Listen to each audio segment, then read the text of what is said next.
Cerita ini hanya fiktif belaka apabila ada kesamaan nama, tempat kejadian, karakter. Itu hanya kebetulan saja. Assalamualaikum warahmatullahi wabarakatuh. Selamat hari ini buat sahabat kisah cerita. Semoga sahabat sehat untuk hari ini dan seterusnya. Orang yang baik dan ingin dapat pahala jangan lupa untuk subscribe channel ini. Nama YouTube-nya Naufal Vlogs. Usianya 24 tahun. Ia punya jutaan subscriber. Kontennya beragam. Dari tantangan absurd, prank ke orang tua, hingga petualangan sosial eksperimen. Tak tanggung-tanggung hasil dari Montana. Bisa menghasilkan cuan sekitar 300 juta per bulan. Tapi di balik layar, Naufal sebenarnya bosan. Semua video itu cuma hiburan kosong. Semakin ia terkenal, semakin ia merasa sepi. Semua pertemanan palsu, semua tawa hasil editan. Ia mulai bertanya, apa gunanya viral kalau tidak ada yang benar-benar mengenal siapa dirinya? Sampai suatu hari, semuanya berubah.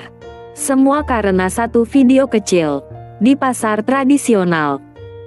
Hari itu, Naufal sedang membuat konten bertema menghadiahkan uang ke pedagang sepi. Ia menyamar sebagai pemuda biasa, berkeliling pasar, dan akhirnya berhenti di sebuah lapak rempah-rempah. Di sana duduk seorang perempuan tua, sekitar usia 60. Wajahnya bersih, tatapannya tajam, tubuhnya tegap. Namanya Bu Ratmi.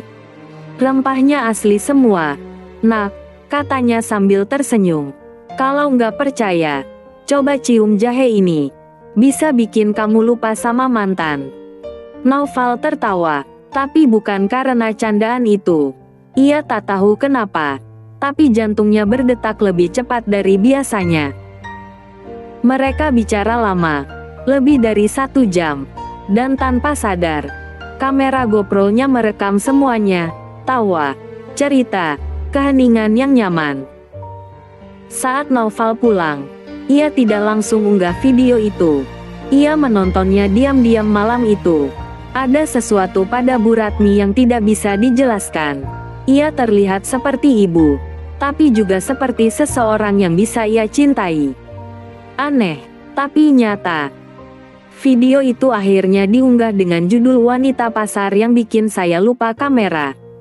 Dalam semalam, video itu viral. Bukan karena prank, tapi karena ketulusan. Kolom komentar dipenuhi kalimat seperti, kenapa chemistry-nya berasa beneran? Jangan-jangan, dia jodohnya. Dan memang, beberapa minggu kemudian, Naufal kembali ke lapak itu. Kali ini tanpa kamera, ia datang karena ingin, bukan karena konten. Mereka mulai bertemu lebih sering, makan soto bareng, bicara soal hidup, dan untuk pertama kalinya, Naufal merasa dicintai tanpa harus menjelaskan siapa dirinya di internet. Apa nggak malu? Sama tetangga, sama netizen? Tanya Ratmi suatu sore.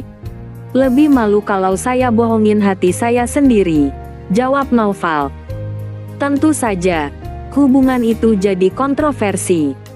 Fans kehilangan akal, ada yang bilang dia gila, ada yang bilang cari sensasi. Tapi Naufal diam saja. Ia memilih menghapus semua akun media sosialnya dan hidup sebagai orang biasa. 3 bulan kemudian, mereka menikah.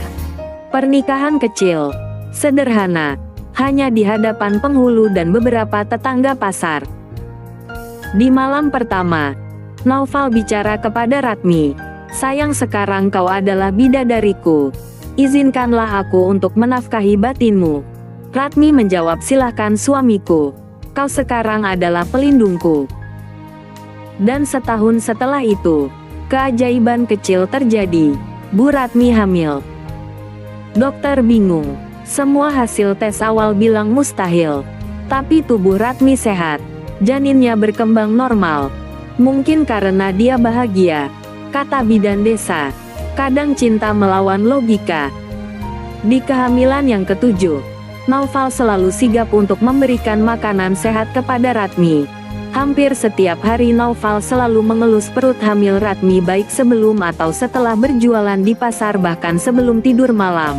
Karena ini adalah calon anak pertama Naufal. 9 bulan kemudian, lahirlah seorang bayi laki-laki.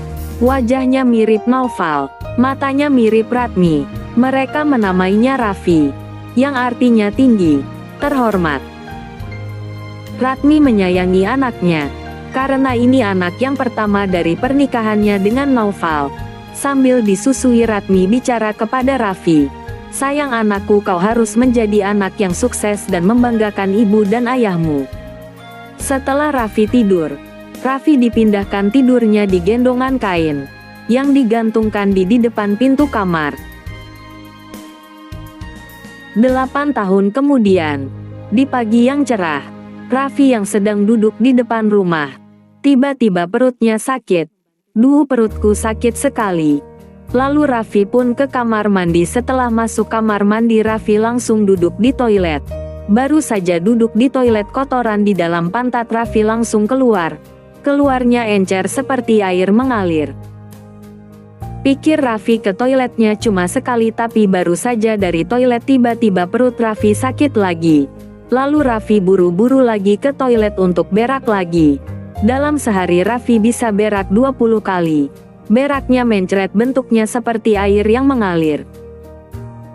Karena tubuhnya lemas karena kekurangan cairan, Raffi langsung dibawa ke rumah sakit oleh ayah dan ibunya.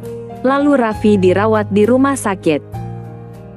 Ratmi yang sedang hamil anak kedua selalu sigap menemani anaknya Raffi di rumah sakit, sedangkan Naufal sedang berjualan rempah-rempah di pasar. Akhirnya Raffi sembuh dari sakitnya. Sekarang dia bisa tersenyum kembali. Dan di saat menginjak usia kandungan yang ke-9, Ratmi melahirkan di bidan desa seorang anak yang kedua, anak laki-laki yang diberi nama Radit. Kini Naufal tak lagi di internet. Ia membuka toko rempah bersama Ratmi. Ia lebih sering terlihat di pasar daripada di depan kamera. Tapi sesekali, ada anak muda yang mengenal wajahnya dan bertanya, "Mas, kok berhenti jadi YouTuber sih?" Dan ia akan menjawab sambil menggendong anaknya, "Dulu saya ngejar views. Sekarang saya nemu yang benar-benar berharga." Dan Bu Ratmi akan tersenyum dari balik timbangan rempah, sambil berkata, "Kadang yang viral cuma numpang lewat, tapi cinta bisa jadi rumah." Raffi yang sudah besar bertanya kepada ayahnya, "Ayah, aku lihat video ayah di YouTube. Berarti ayah dulu seorang konten creator ya?" tanya Raffi. Lalu Naufal menjawab, "Iya nak, dulu ayah seorang konten creator. Subscribe-nya banyak, viewernya selalu viral. Tapi sekarang ayah lebih suka menjadi seorang pedang di pasar." "Kalau begitu ayah bisa dong ajarin Raffi menjadi konten creator?" tanya Raffi. Lalu Naufal menjawab, "Nak, lebih baik kamu belajar dulu yang rajin ya, nanti suatu saat kamu akan menjadi orang yang sukses." Akhirnya Ratmi, Naufal dan kedua anaknya hidup bahagia. Mereka telah menjadi penjual rempah-rempah yang sukses. Bahkan rempah-rempahnya juga dijual melalui media sosial.